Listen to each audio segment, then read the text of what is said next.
All right, councillors, welcome to our workshop, 10th of December, 2024, for the 2025-26 annual plan budget, draft budget. So we'll start with Kirikia. Thank you, Madam Chair.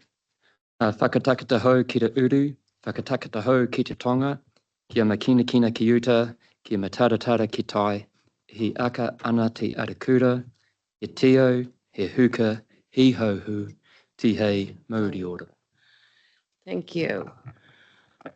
All right, so this is a workshop, but so we won't be making any decisions, but staff are asking for some direction from councillors. And I just want to remind councillors that now our workshops are recorded and are put online. So just a reminder of that. All right, did you want to start anything, or should we go straight to, or say anything to start with, or do you want to go straight to Janine? Just a couple of things. So as you're aware, we've tried to pretty much keep to the long-term plan in our planning for this workshop, but there are some substantive matters that we do need to discuss, some extraordinary matters that we need to consider through the annual plan process. The main thing I wanted to say is, Tracy, are we going to just have an update for councillors at the start about regional deals? We thought it would be just useful to bring you up to speed with what's happening in that space across the region at the moment, because things are happening. Thanks, Tracy. Just take a few minutes at the start if we could, Chair. Sure.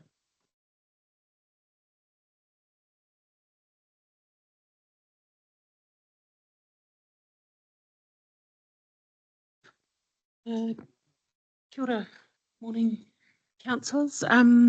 Really just wanted to take 5 to 10 minutes to talk about regional deals. If you may have heard a bit of chatter about this. Before I launch into this, I have some news yet to land. We're expecting an RMA Amendment Bill number 2, either today or tomorrow, to be read in the House. Not too sure yet when submissions to that will close. There are a number of matters that are addressed in the bill, bringing in some of the good bits from previous legislation that, in repealing the 2 acts this time last year, a few people have kind of said, hey, you've chucked the baby out with the bathwater, throw the baby back in. And also some other bits and pieces. So we'll bring that to council. I'll send a quick overview of that out to you as soon as it's public this week. So that's not what I'm talking about here, but just letting you know there's more legislative change on the way, and it will have implications for Plan Change 1 and the process we're going through there with the court. So we'll give you a briefing on that once that comes through.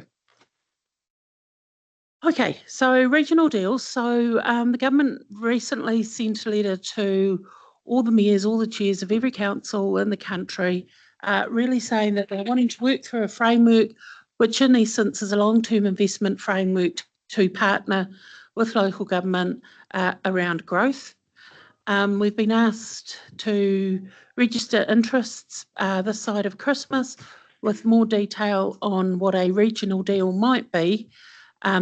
Post, what are we looking at? 28th, there it is, it's up there on the screen. So the regional deal partnership that the government's wanting to do is invite everybody in, everybody register their interest, then come February, put in what's called a light touch proposal, and then the government will select the golden ticket from all of those that have submitted across the country to look to partner in October. In December 2025, the successful region will be selected, and then the following year 2 further regional deals with other selected regions. So the focus is on resilient infrastructure, it's on building the economic growth and improving the supply of affordable housing. 30-year vision with 3 kind of tranches of 10 years. Next slide, Jordan. So at the mayoral forum a couple of weeks ago, our mayors and chair had a conversation knowing that the regional deal was coming or had just been announced, confirming that at this stage we would put in a regional deal for the entire region, for the Waikato. It doesn't mean that every single TA will see themselves in a deal, but what it means is we'll be going to government collectively with a letter of intent that is across the entire region as opposed to splinter groups at this stage. There's been a small chief executives oversight group who's been appointed to get the letter of intent registered by the 18th of December. The government's been very clear that it wants a collaborative model, working with iwi partners, strategic stakeholders and private developers. And then we will put a bit more effort and time into it post-December to put a proposal together for the 28th of February. That 28th of February proposal, next slide, thanks Jordan, is really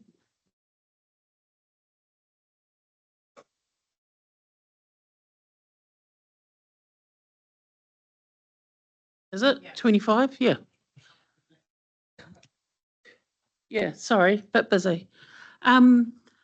So the proposal that'll go in will tell the story of the region, and this slide here, which you can't see, but this is what we updated in August in terms of going out asking all the TAs what their main areas of development are for their region. So it's really, sorry, for their district, it's really just telling that whole regional story rather than a focus on one particular area. But if there was investment in one area, that it would have ripple effects and trickle-down effects to other areas of the region. Thanks, Jordan.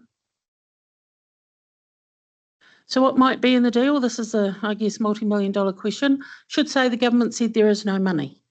So that's really important. A lot of people have come to the table saying, hey, can we have X, Y, and Z? No, there is no money. The Minister Brown has also been very clear that it's not a wish list. So don't come to us with a list of 14 or 15 things that don't make sense. Develop a story that tells why we need to invest in these areas. Any proposal that is lodged needs to have the support of the Regional Council, which is an interesting twist in the tale. We have asked DIA that doesn't mean that we get into a process with government of picking winners, i.e. we'll support one council over another council.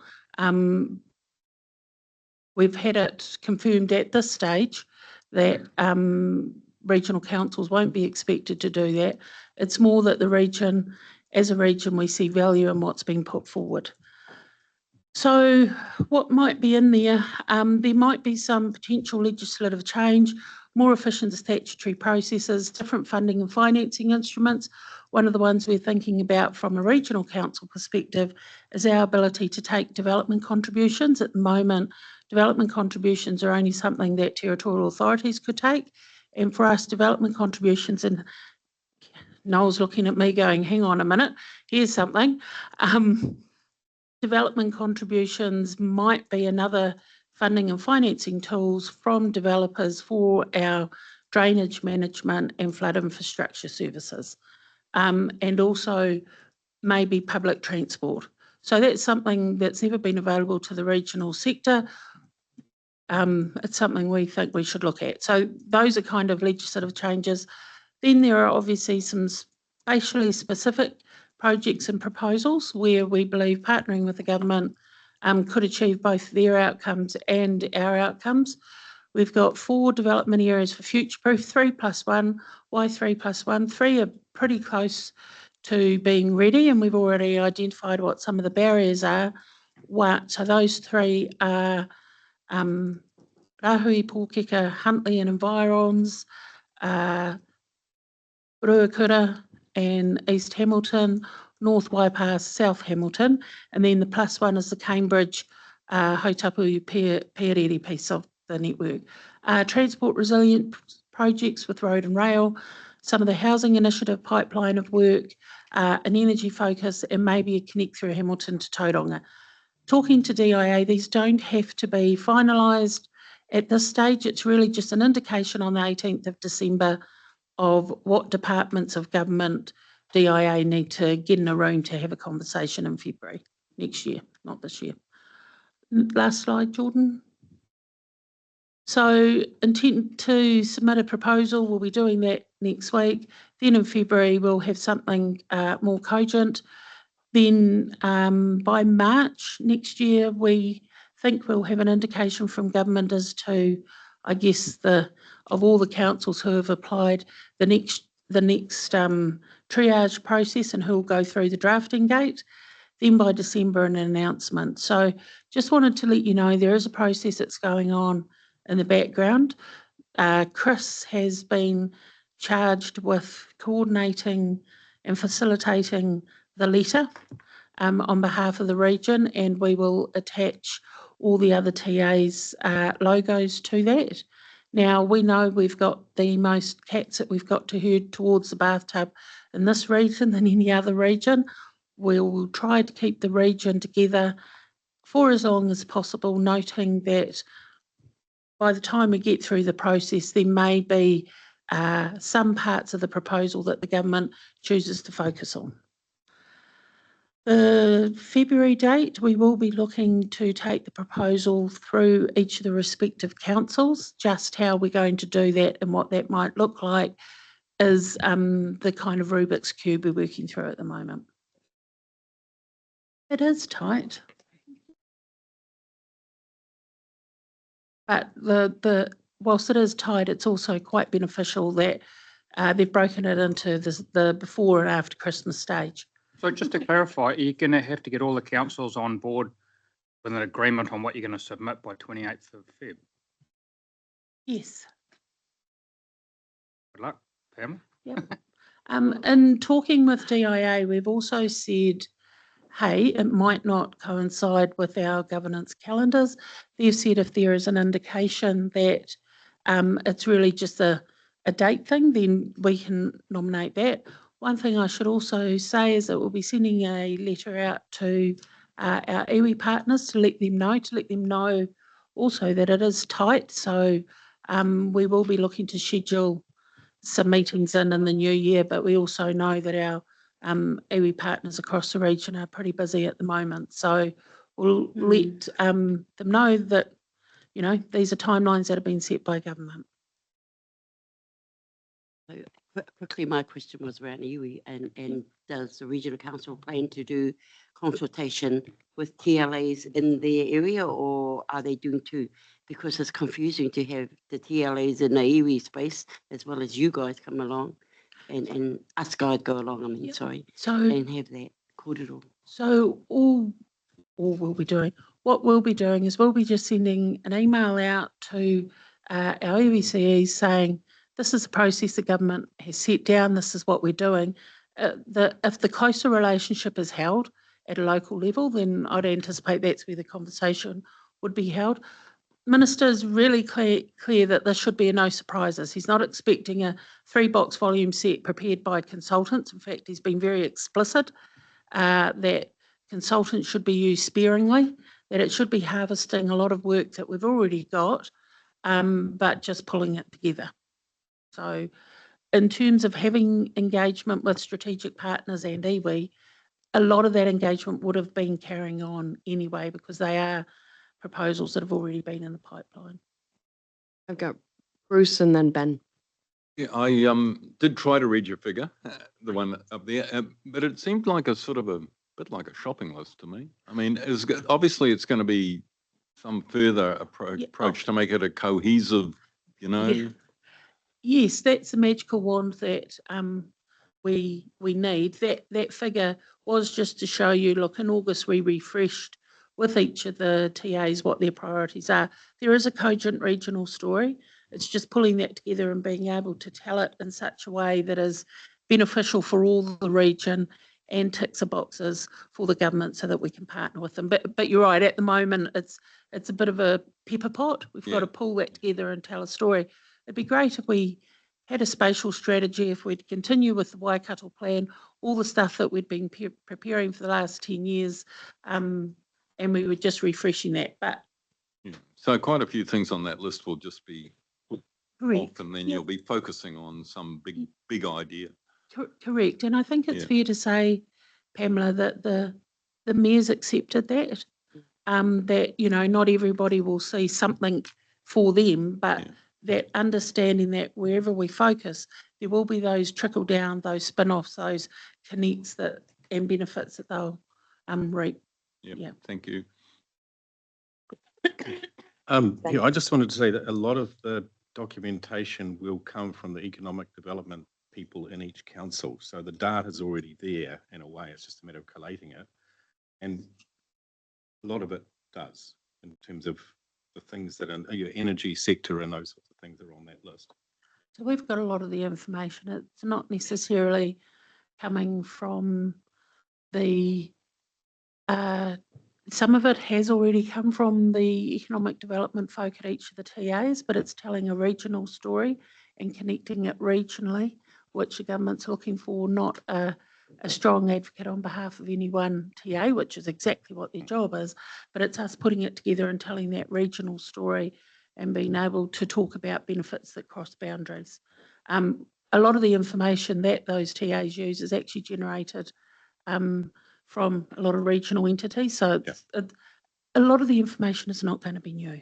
No. But what I was going to suggest is that it's germane to what we're talking about later about the economic development contractor. And I just wonder if it's useful bringing that role earlier, like starting it on 1st of January, so that person can help with doing this, pulling this word of work together. So it's just something to think about for bringing it into this year rather than out of our surplus, rather than waiting till June, July next year and then appointing someone by the time a lot of this work will have been done. If I can just respond to that, I don't disagree, but the likelihood of getting somebody in the seat before the 28th of February is pretty slim when we have to go through interview processes and you've got no decisions here. You don't make decisions on the plan until February. So agree, there is a sense of urgency, but I just think that 28th of February date doesn't give us the kind of freeboard that we'd like. Just on that, Madam Chair, if I could just make a comment, is that we'd also have to be very careful not to have a perception we're bringing in expensive contractors. As the Minister puts it, it will not be favourable. I guess what we're just trying to do is get through it. Are we going to express an interest on behalf of the region, have a cohesive view? And then we need to look at that 28th of February, which is, they want a light touch proposal. And then there might be something invited to do a bit more detail. And we just, your suggestion might be a good idea, but we're just trying to get to that 18th of December and see if we can have the region together in the first instance. And the Not all around the country. I don't know that all regions see there's value in doing this, given that there's only going to be one selected in the first instance. And is there anything of value that's going to come out of it? There's quite a lot of different interest in it.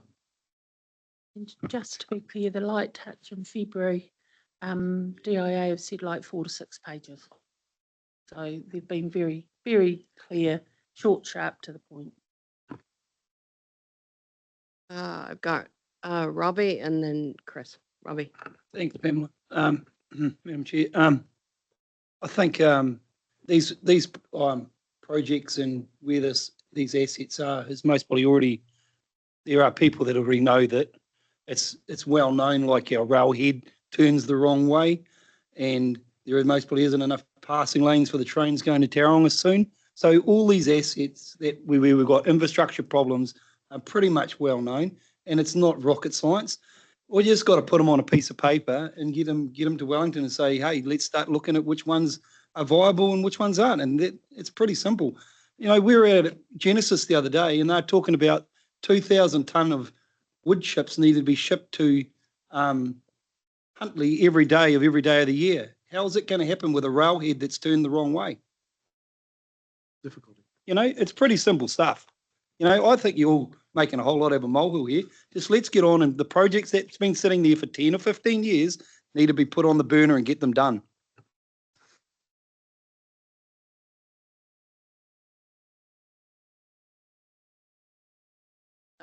Chris. Yeah, just a couple of observations. The first one Chris has picked up on, which is not employing any contractors, quite a direct message from Wellington on that. And the other direct message from Wellington is that they want, and which we've known about for some time since the change of government, they want collaboration from the region, which is what we've been talking about now for some time. And I think Ben's point is very well made, that this could act as a driver for some sort of coordination centre. I won't call it an economic development centre, but a coordination centre between our TAs and Wellington being based out of here. So, yeah, there's a lot of good work there, potentially. I think the critical bit is going to be getting all of our TAs to agree to what's being put forward. You know, we recognize that a lot of this stuff is not new, but there's got to be agreement. There's got to be everybody willing to put their name at the bottom of the letter. And that's the challenge. And we have talked about regional coordination and this region coming together for a long time now. This is the proof in the pudding point, right? Yeah, and I think what's important, Pamela, is, you know, you've heard it as well as I have, where some councils have said, look, we just can't handle this at the moment. We don't even want to put anything in because we're just up to our eyeballs, but we want to support a regional approach. Yeah. And that was really comforting to hear, because I've never Yes. heard that before. Usually it's, well, I want to see ABC Council and XYZ Council and something in it, but Yeah. it was a recognition of, look, actually it needs to go where it's going to make the most impact, the most difference, not only for that spatial area, but the wider region. And, you know, let's see how that goes before everybody gets a bite of the pie. So it was a mature conversation, but it's also going to continue to be a challenging conversation. The finer and the less nebulous the concept becomes. Yeah. Okay, I've got Warren and Jen. Warren. Thanks, Madam Chair. Yeah, Chris, my concern is around your workload and the pressure this is going to put on you. And just looking for a confirmation probably that you've got the support you need. Understanding that, as in Cirque yesterday, you've got, you know, we have an ICM report coming back to us, etc. And work program out of that. So, yeah, with the extremely short timeframes and the comments around the chamber about herding the cats, it sounds to me like you're going to be really under the pump, and then there's a summer break to fit in.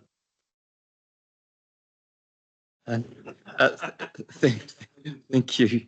I suppose I'm looking at where I put that workload at the other end of the table, and it's a matter of prioritising that workload. I have a role in herding the CEs, but Tracy does a lot of that work for me behind the scenes. Do you want to comment on that at all, Tracy, about your workload?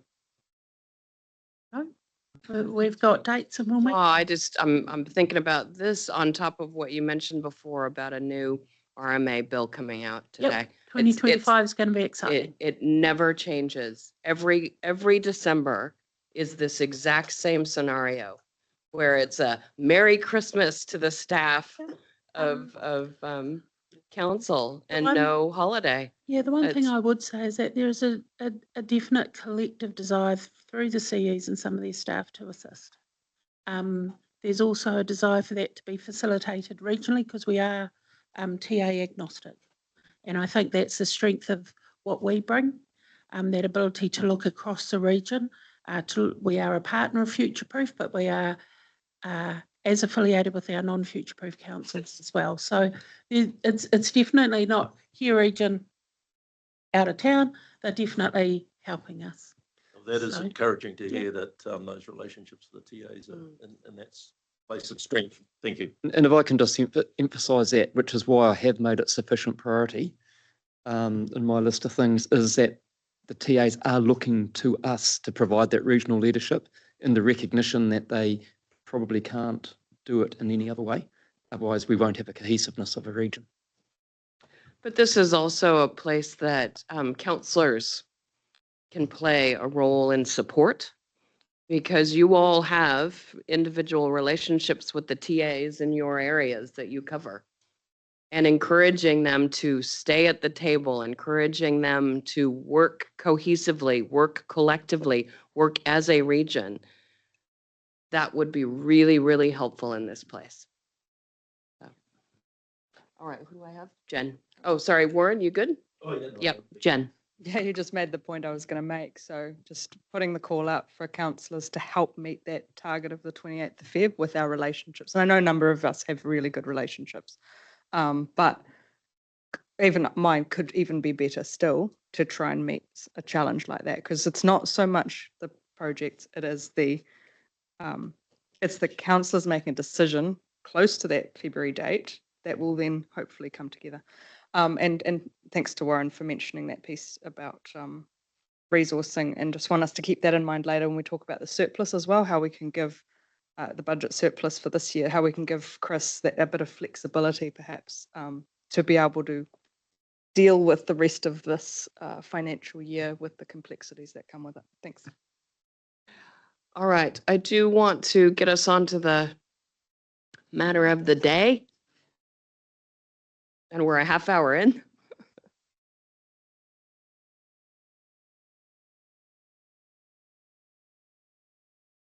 All right, over to you, Janine. I'll just check back in with Chris in terms of whether he'd like to. Okay, cool.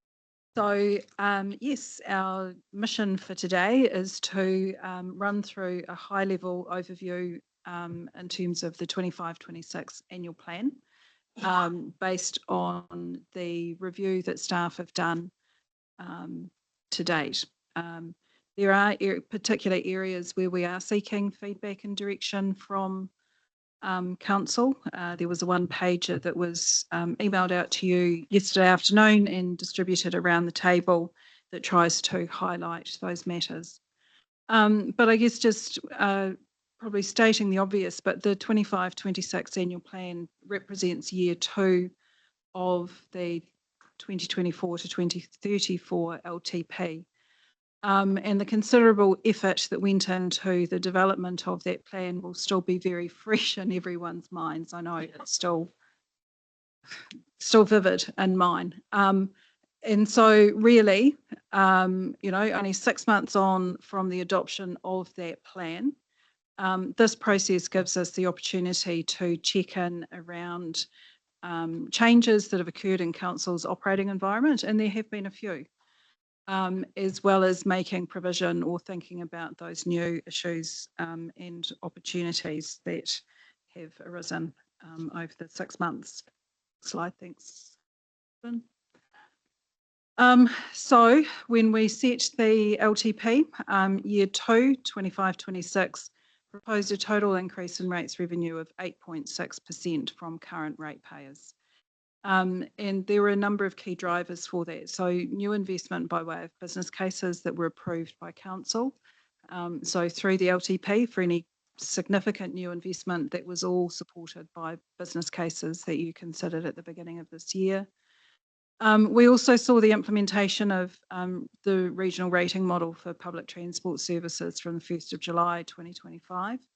So that means that revenue that we previously had coming into our books as effectively fees and charges was added into the revenue that we collect through rates. And then in addition to that, there was a higher level of the low cost, low risk program for public transport services anticipated as well. And that will be a live conversation that we will need to get across today, given changes or the announcement of the National Land Transport Plan and Fund. Slide, thanks. So as noted, there are a number of new or emerging factors that have influenced the plan and the proposed budget that we've presented for you today. Key amongst that is the NLTP and the impact of that in terms of what hasn't been funded versus what council had assumed in its LTP. The recent release of NZTA's discussion document around increasing the private share of public transport operating expenditure. So what council's response to that may be. the pause on freshwater farm plans, but the need to address some legacy costs that we're still carrying in relation to previous work that's been done in that sort of space. The transfer of navigation safety functions for the Port of Taharoa from Maritime New Zealand to Council by the 1st of July 2025, currently proposed. And some favourable headwinds in terms of funding that has been secured through the Before the Deluge programme, and the impact that that has on money that we would otherwise have to be borrowing to support our capital expenditure programme, and rapid changes in the official cash rate, effectively since August of this year. That's given us a little bit of a favourable headwind as well. And so having taken all of those things into account, most things are accommodated within this number, but not all. We have got some exclusions up there. The revised budget that staff are presenting results in an increase in total rates revenue of 6.2% from current ratepayers, so down from that 8.6 proposed in the LTP. That doesn't include the provision for progressing or continue to progress discussions and actions around Council's role in regional economic development, and Karen will cover that off with you today. The recommendation from the Future Proof Public Transport Joint Committee, which was to continue Council's local share investment into public transport services, despite the absence of NZTA funding.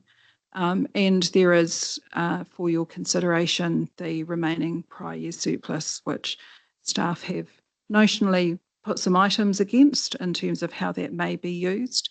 But there's, if all of that was to be approved, there's still about $3.5 million residual that would be available for Council.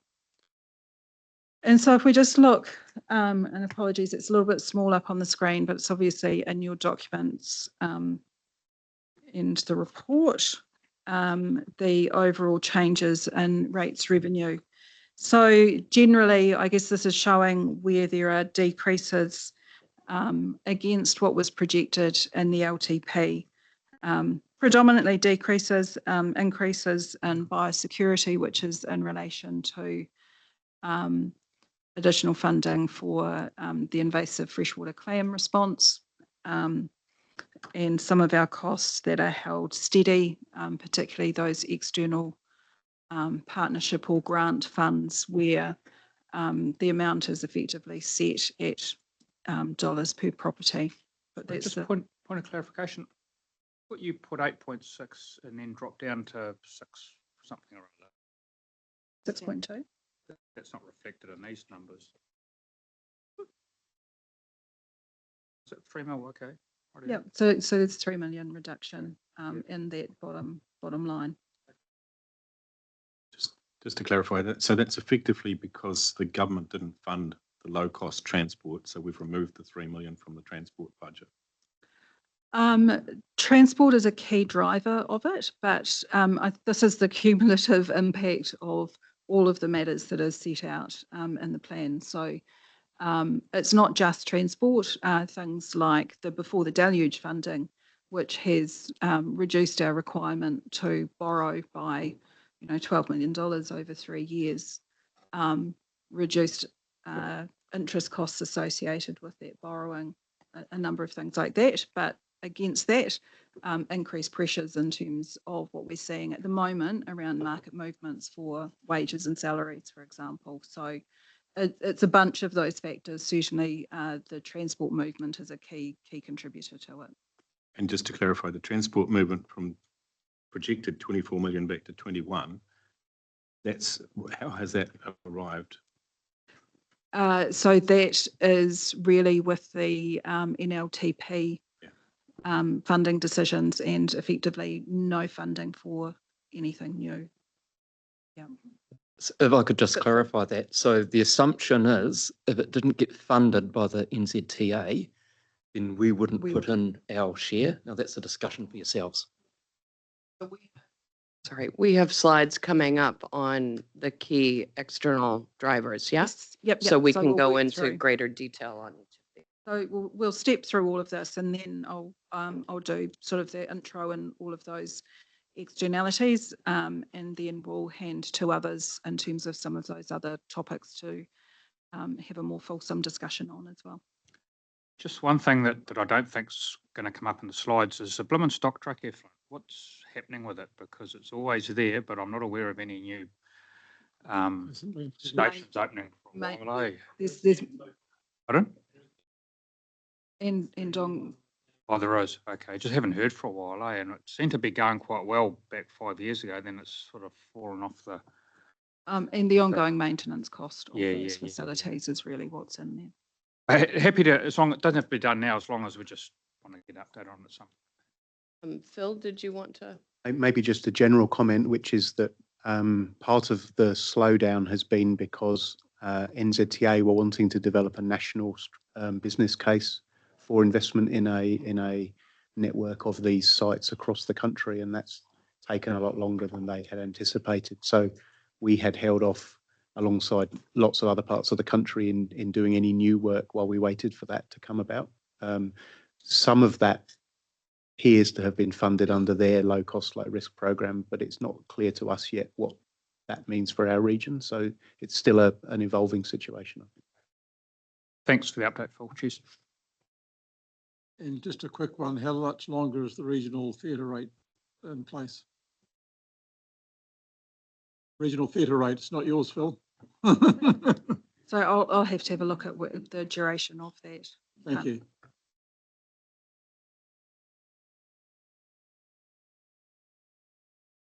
Okay, so this is just a run through of the key financial planning assumptions that underpin the budget, starting with inflation. So when we are preparing the LTP, we prepare our budget in effectively today's dollars, and then apart from year one, we apply broadly the inflation indices that are advised to us by Business and Economic Research Limited. So they provide that advice to the sector. When it comes to our annual plan, we actually go back to our pre-inflation numbers. So we don't just assume inflation by default, and then look for those areas where we have a contractual obligation to provide for those cost escalations. Now, there a couple of areas where inflation is actually built into that baseline. So our public transport services, because it's indexation, it doesn't follow a normal path of inflation. We bake that into the baseline. And also around our property lease costs, because they're contractually built in, we know what those rates are, which is slightly different to CPI. We also put that into the baseline. So they're already in the numbers. When the organisation has said we've actually got these other matters that are subject to higher cost from inflation, we've taken $3 million out from the general provision, and we've put about $1 million back in to meet those costs that are identified up there. So property lease and operating costs, a little bit more, software licensing costs, probably the lion's share of those, is all of those licensing agreements are subject to inflationary adjustments. Made some provision for your remuneration to increase in line with the assumptions made for staff remuneration as well. Some cost increases in public transport area, which are itemised in the report, and a little bit in terms of flood protection and drainage expenditure. So that's all included in. Just a quick question on the software licensing costs. Is that a change that's come from a new cycle starting, or is that something? I was wondering why such a amount kind of is sprung upon us as opposed to being an LTP budget. Yeah, so I think there was an omission of some of that price escalation in the LTP, but in terms of all of those, as we start to move more to subscription-based software, all of those costs have to be inflation adjusted in line with those agreements. But see John popping his head forward there as well. He's whether he wants to add to that commentary. No, I think you've covered it. Like I say, it's built into the contracts around most of our software agreements.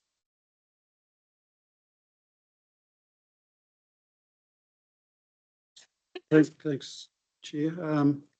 Janine, I've got a similar question. What is our total, do you recall what our total licensing costs are on an annualised basis? What sort of a percentage increase does this represent? Are we tendering for those? Are they tendered through Ecolab? Have we got a collective bargaining agreement in place for supply of licence? And are they shown as a categorised liability in our balance sheet? So if we're committed to them for a long term, then they should be shown as such. So I'm not sure whether John can answer the total cost in terms of licensing. That'll be a nice line in his budget that he should be able to pull out. I'd say something like 7 million-ish. That's 10%, basically.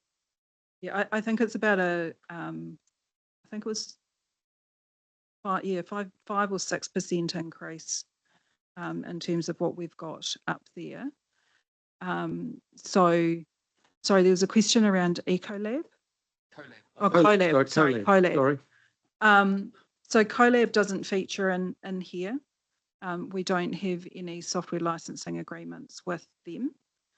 My point is, are we using Colab to negotiate on our behalf with the other TOs who are using similar licensing, similar software to negotiate better deals? Because most of these are based on volume. So John's there. I think probably the RSHO conversation's more relevant than Colab. Yeah, there are a couple of areas. Our major licensing is probably Microsoft, and that's through all the government negotiated agreements. So it leverages New Zealand government negotiations. Some of our other licenses, so Iris is one of our main platforms. That agreement is through the regional sector, through RSHL. So again, the collective regional sector. So it does vary, but where we can, we use the DIA negotiated all the government pricing. Last question was whether we are showing the 5-year future obligation. No, we're not. We're just expensing it as the cost is incurred each year. Continue on. Slide, thanks, Jordan. So in terms of our salaries, we have taken advice through strategic pay in relation to the market movements to the 30th of September 2024, and that's what we've used as the basis for this draft budget. So at that point in time, the movement was we were still seeing a 3.9% uplift in remuneration for that first quarter period. So that's, I'd say that's what we've got in the budget. That is an uplift from what was in the LTP at 1.8%. And so that higher inflation is adding just over just under 1.6 million versus what was included in the long-term plan. Ben? Madam Chair, I'm just checking. Normally we use the March figures, and these are the September ones. Will you revise for the March figures once we get through to the final? Yes, we normally check in again then to see if there's been any substantial movement. It's definitely the March figures that we use to determine how whatever budget provision we have gets distributed for staff remuneration from the 1st of July. And just to note that salaries for new roles, so we assume that they start at 95% of the applicable band. So, providing for some development for people as they're entering the organisation. Next slide, thanks. In terms of our investment income, so the assumptions that we have here are unchanged from what was in the long-term plan. We have the total fund return for the year forecast at just a little bit over $7 million. Of course, that fund return gets distributed both in terms of rate subsidy, but also the inflation proofing of the underlying base capital so that it maintains its value over time for future generations. So all of those are consistent with the advice that we received when doing the LTP, and there's no change in there. In terms of our interest income, though, this is the money that we earn on the working capital funds that we have available to us to invest over the course of the year, particularly from our rates revenue, given we only have our one rates instalment due date of the 31st of October. So we have reduced what we're expecting to see from this income source for next year, reflecting the reductions in the OCR that have occurred since August. With a further cut announced in November from the numbers that are included in here currently, that would reduce our provision for this interest by another $180,000. Best estimate.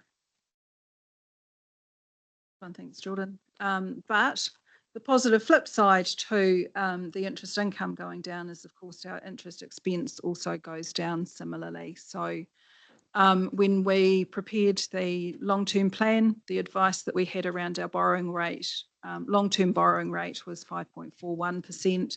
That updated advice from PwC sees that reduced down to 4.92%. And so we factored that all into the budget.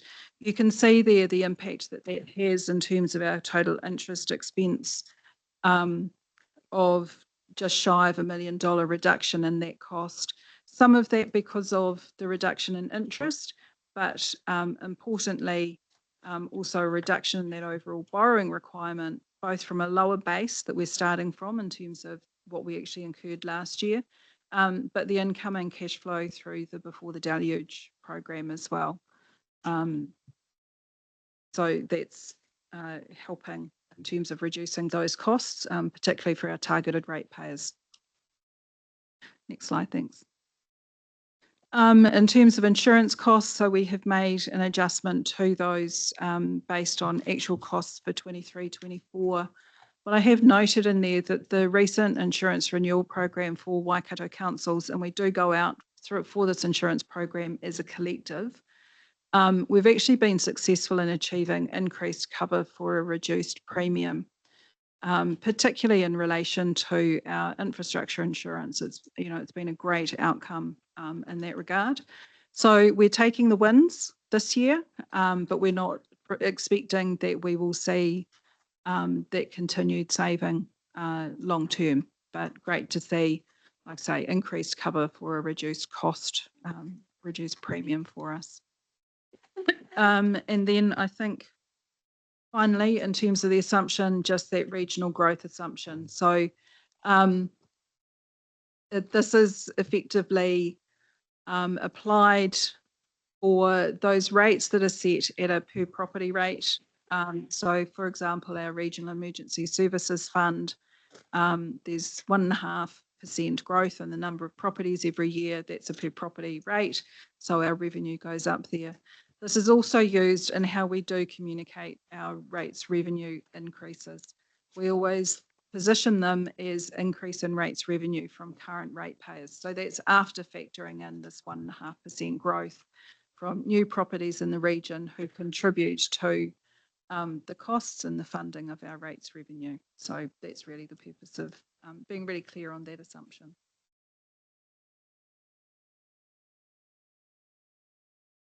Oh, sorry, Ben. I just wanted to know if you could talk to us a bit more about the insurance renewal. I mean, we've had major flood events and everyone else's household insurance has gone up. How have you managed to get increased coverage for less cost? Can't take any credit for it other than through our insurance broker.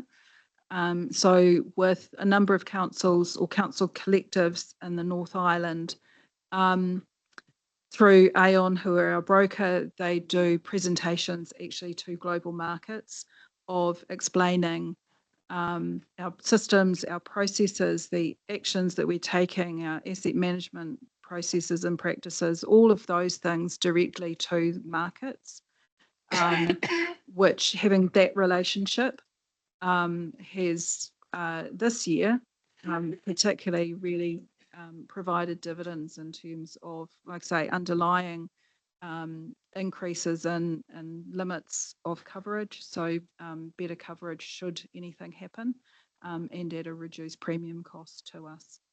It's remarkable considering Hawke's Bay and what they saw when flood walls collapsed, that yeah, you're doing very well. Yeah, I think the advantage of going as a collective is seeing the mitigation of risk exposure, because you've actually got across the whole region different assets in different locations. So it's not a concentration of a singular risk. And I guess between territorial authorities and the regional council, we face quite different risks. And I think that that works in terms of a program placement. Diversification of risk is always key. Warren. Yeah, thanks, Pam. Yeah, it is good to see that. I know we had a public meeting over in Kaiawa a little while back, and Toby actually articulated the fact that they had 600,000 increase in their insurance, and also had another company walk away from insuring them completely. So it's yeah. So yeah, for half the amount of insurance. So it's good to see that our risk is actually being appreciated in our costs. Robbie? Yeah, just the same thing, that it's a pity that maybe that isn't another thing that CoLab could do, that we actually do more insurance with our TAs, because some of them are suffering that they aren't able to get good insurance at the moment. Yeah. I think we So do. yeah, so that is how we do our insurance placements, but it is an opt-in for councils in terms of who's part of the program. So this insurance has all been facilitated through CoLab. They actually hold the insurance contract we included on the coverage schedule. So this is a great example, actually working together as a region. Yeah, I can't remember what Hotaki's position is on. No, I can't either, but it is, like Warren said, it went up 600,000. The amount that were insured was dropped by 50%, and their access went up 300%.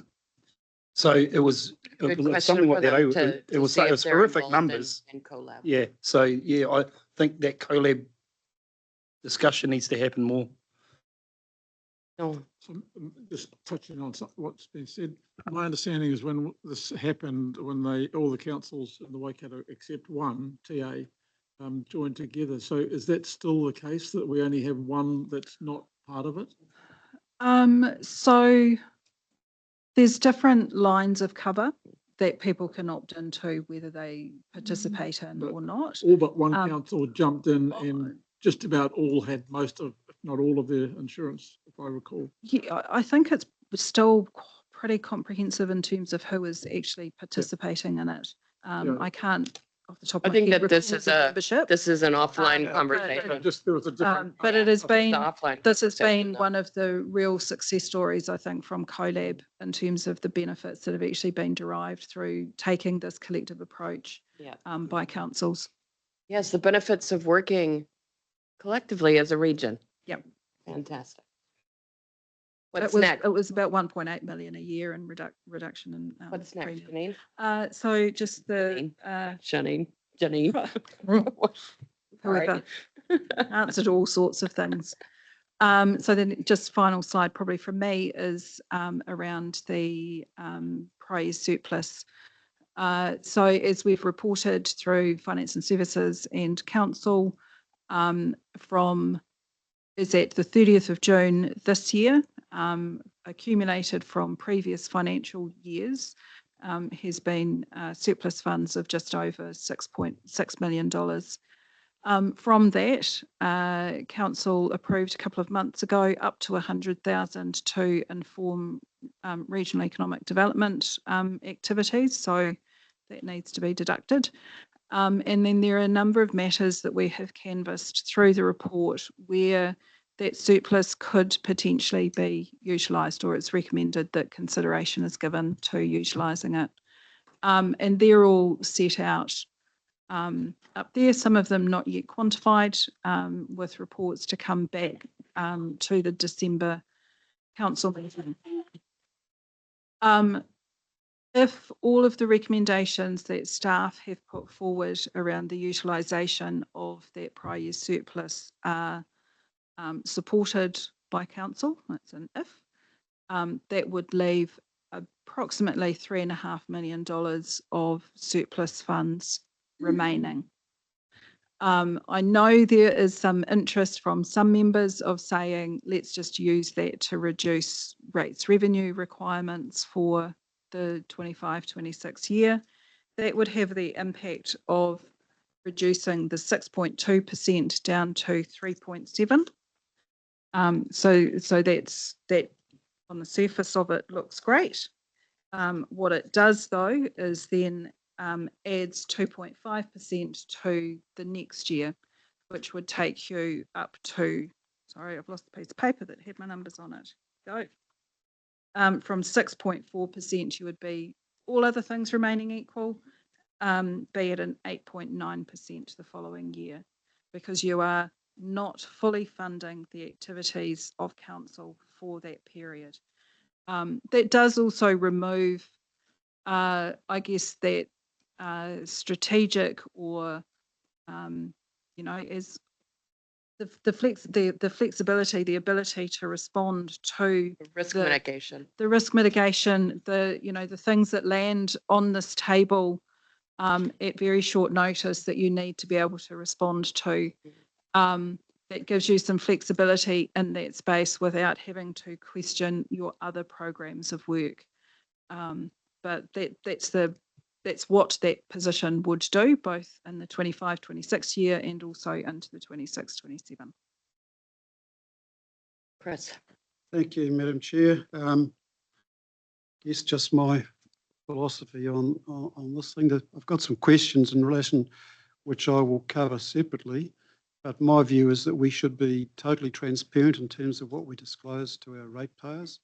And if there's a gain from a previous period, which means that we've overrated in the previous period, then that overrating should be given back to ratepayers in the immediately following year.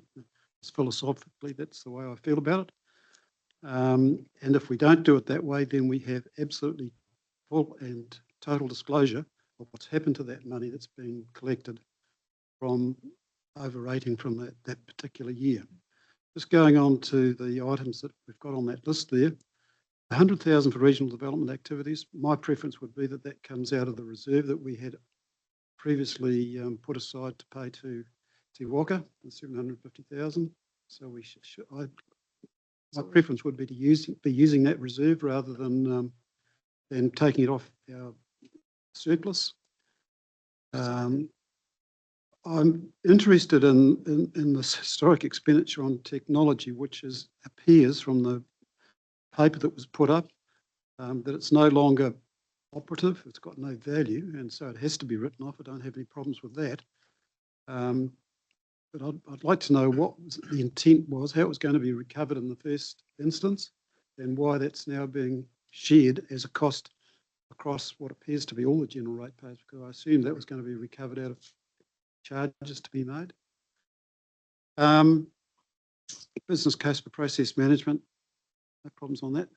Port of Taharoa, I'm not sure whether, as far as I'm concerned, it's got nothing, it's not our responsibility, and I've already spoken to the Chief Executive about that, so I'll be interested in his feedback. But from my perspective, it's a totally user pays, and I just feel totally uncomfortable with the concept that ratepayers be asked to put their hands in their pockets to fund something, even if it's a startup funding, something which is not of our making, not of our doing, and something which, if we've been given responsibility for it, then we should be funded for it. And the freshwater clam, likewise, that wasn't of our making.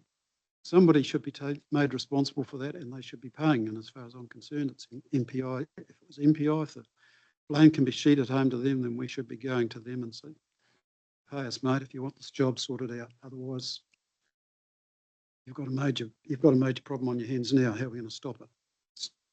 I think it's unfair that a charge that affects the whole region, and not just the Waikato region, but it affects people further down, further north of here, and probably further south, that our ratepayers should be asked to foot the bill for that.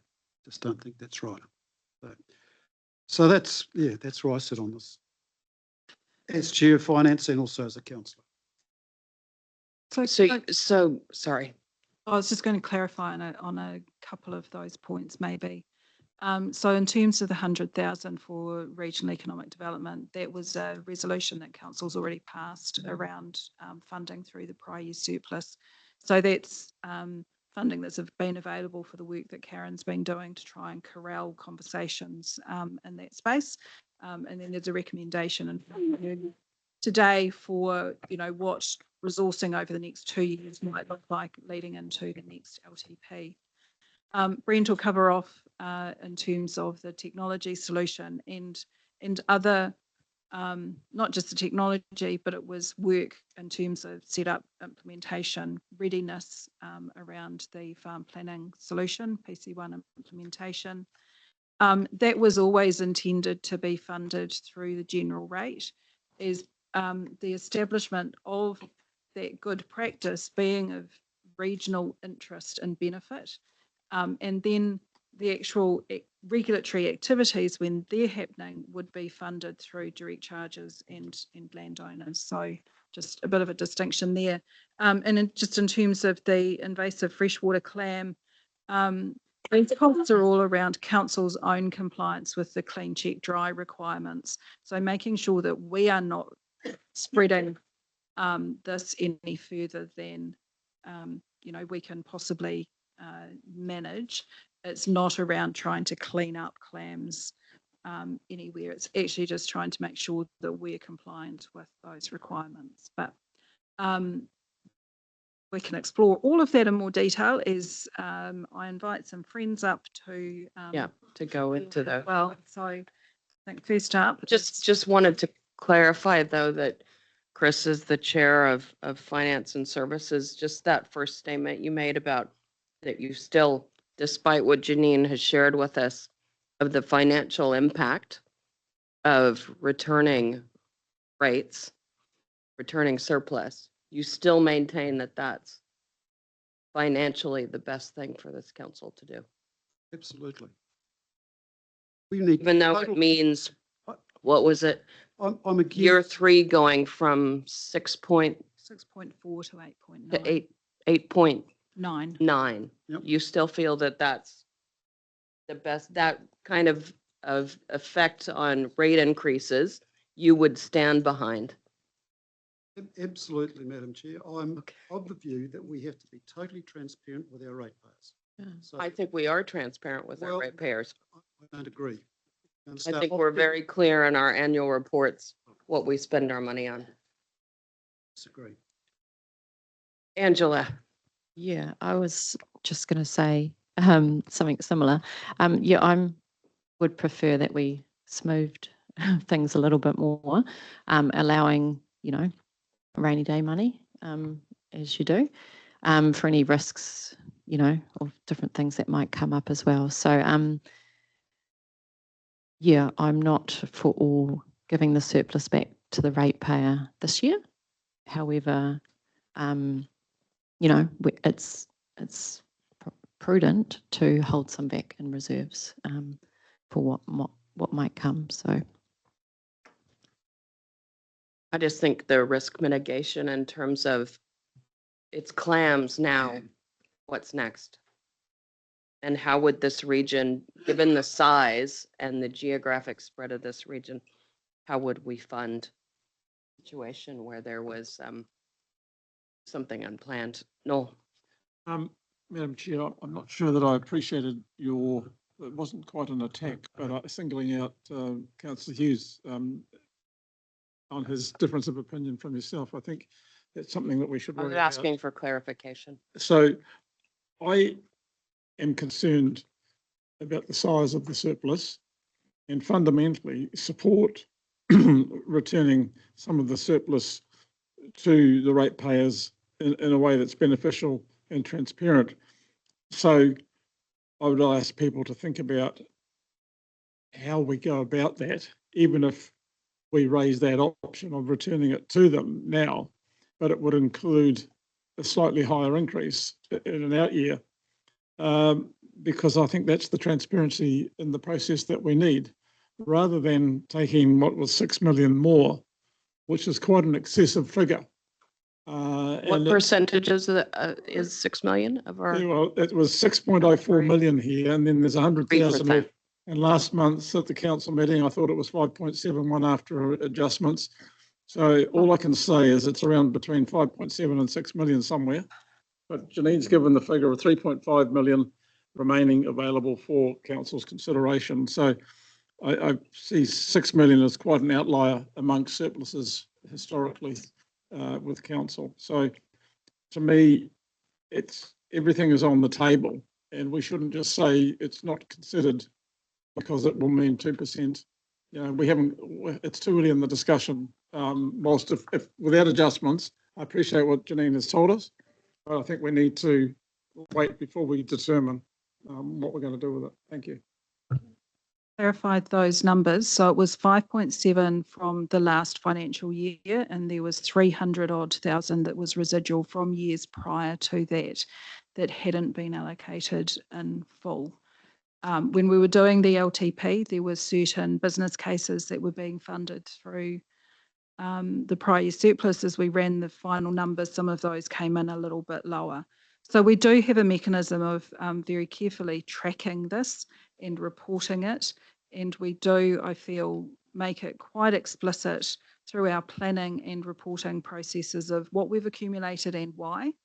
And this was predominantly on a revenue side of the equation in the last year through things like higher interest income with the rapid changes in underlying interest rates. There were, additional timing recognition around some NZTA revenue from the previous year to this year. So I accept that the surplus for the last financial year is higher than we would typically see. We're normally much closer to the mark than this, but there were some things that were quite unique and different in the last year that landed us in that position. At the end of the day, it's a council decision about how those funds are used. I guess through applying them to some of these strategic one-off opportunities that land on this table that you need to respond to, that is another way that you're actually returning that value to the ratepayers of being able to do that work at no additional cost to them, but still being able to respond when issues or opportunities arise. Mikhail. So Janine, was there actually a surplus of 13 million and then we gave 7 back, or no, to the overflow? What was that? Where we had those figures, the carryover, was it about 7 million? Yeah, so the operating surplus was higher than this, but then there were carryovers into this financial year to allow work that was planned to be completed. So those funds have all been which we all agreed on should be carried over because it came so. Yeah. And then we come to the annual plan, and we've heard that there will still be 6.2 million or roundabout of leftover on that. And then we've come to this annual plan, and then suddenly we've had through the staff saying that, these are now priorities that they'd like to get another 3 million to get ratified by us through the annual plan. And I do appreciate you saying that, if we use that other 3.2 million, that it could increase year 3 from 6.2 to 8.9, but there's going to be a new council in here, and that's up to them to decide whether it does through the annual plan process. That's a potential impact. Yes, it is for their decision, but what you have done for a new incoming council is created a funding shortfall of $3.5 million that needs to be addressed in the next planning cycle. Just want to get my head around this. So what if we didn't have the 6.2 million surplus? What would happen? What would happen? Would it be what's in the long-term plan as being year 2, 8.6, year 3, 6.2? It would be what we have proposed here, plus probably about $2.5 million, which is what we've proposed to be funded through the prior surplus. well, you know how I feel about rates, and I'll make it clear that I don't agree that the 3.2 should be used in a reserve. I believe it's ratepayers' money and it should go back to them. So that's where I stand. I think the actual whole 6 million should go back to the ratepayers. Jen. Thanks. For me, the principle is that it's actually easier to sell to my constituents what's happened in each individual year when it isn't impacted by something like the surplus throwing it all around the place. And I took my notes earlier, well, last training, I think Stu Nebone had mentioned as well, that if your subsidy fluctuates a lot from year to year, it does distort the real activity that is happening to a degree, and I think that's harder to explain. So for me, I do trust that we are transparent through our annual plan, or we can always, through Janine, explain why things are the way that they are. I do think that local government is extremely rigid with its annual budgets. So to me, that bit of flexibility that the surplus gives, I mean, sure, it'd be nice for it to be smaller, and it has been in the past. But that flexibility does allow us to provide a better service for our community. And I just had a couple of questions, and it was in relation to the investment fund. So you had in the paper that there was the fund return for the year is about 7 million. And then there's the inflation proofing of that so that it continues to grow of about 2.6 million of that. And then there's a rate subsidy of 4.4 million. There are two rate subsidies that we talk about. One is from the investment fund and one is from the potential of a surplus, for example. Yeah, and so I somehow had it in my head that the rate subsidy from the investment fund was always at quite a set rate, something like 2 million or so a year. Does it fluctuate quite a bit? Like, for example, the fund returned an amount and everything else becomes the subsidy. Is that the way that it goes? No, so we assume the total return from the fund. Yeah. And then there's an assumption around the rate of inflation, and that determines how much money needs to be set aside for that. And then council can determine what the rate subsidy is of the residual. And does that fluctuate? No. Okay. No, it tends to be, this was a conversation that was through the LTP with Macau as our advisors of going, this is a more conservative view on your return from the fund, and the distribution of that being simplified of just rate subsidy now as opposed to other things that were funded. But that total return being at a more conservative level to allow the fund to actually recover. That's underneath. right. Yeah. Coming back to me slowly. Yeah. So the rate subsidy, we actually pulled back from what was in there previously in total to the level that's there now. But it's set at a conservative level to actually allow the fund to recover. Right. So I just wanted to point out about the two different types of so there's the distribution income and there's the capital protection, which is the inflation proofing. Okay, thank you. All right, I've got Bruce and then Tippa, then Stu, just highlighting for councillors that we have 36 slides still to go. So we need to pick up the pace. Yeah, again, look, I understand some of the elements of the arguments that have been put in front of us about the use of the surplus, but it is about being responsible and transparent about how the surplus might be used and ensuring that it is used on things which, if was not used, might then result in a further request of ratepayers at some later date. In other words, it's a style of investment which will be hopefully putting off some further expenditure later on in the process. And for that reason, I think the freshwater clam one is critical because we do need to understand that the responsibility is not just MPIs. It's not just an MPI responsibility. It's about how we look after the biosecurity of our region.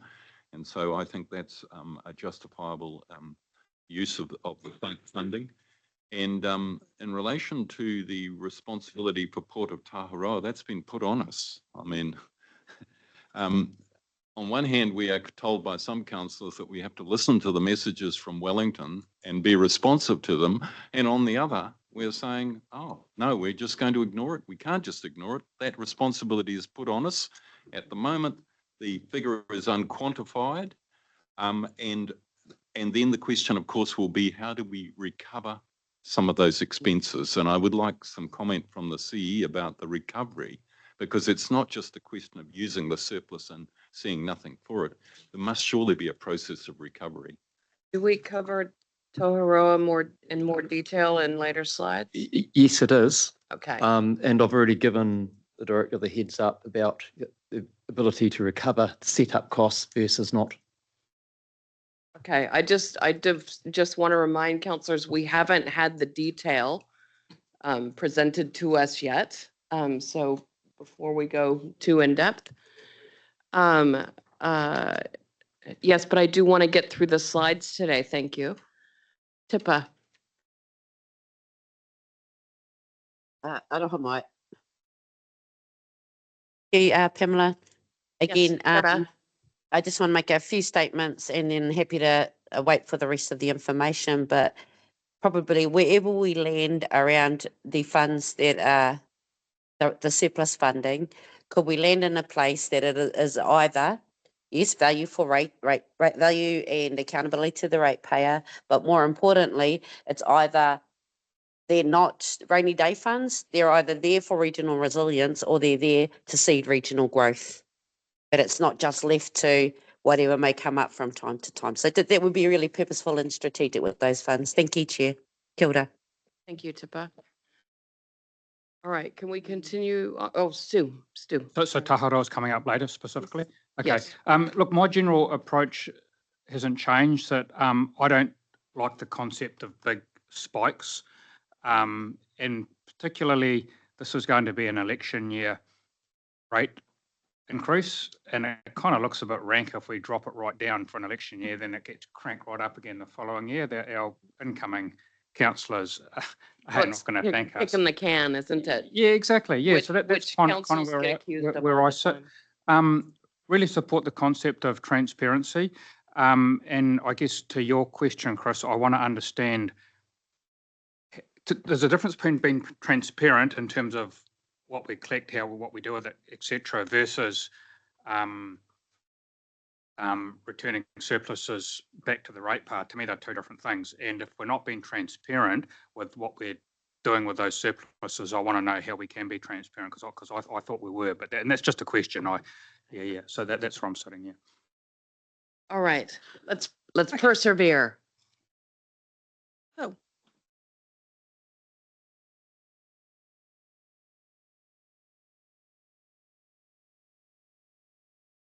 We can have a break, Madam Chair, at some stage before lunch or no?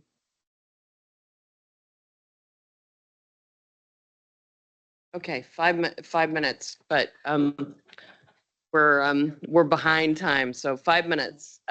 So be back at 11:25, which is actually 6 minutes.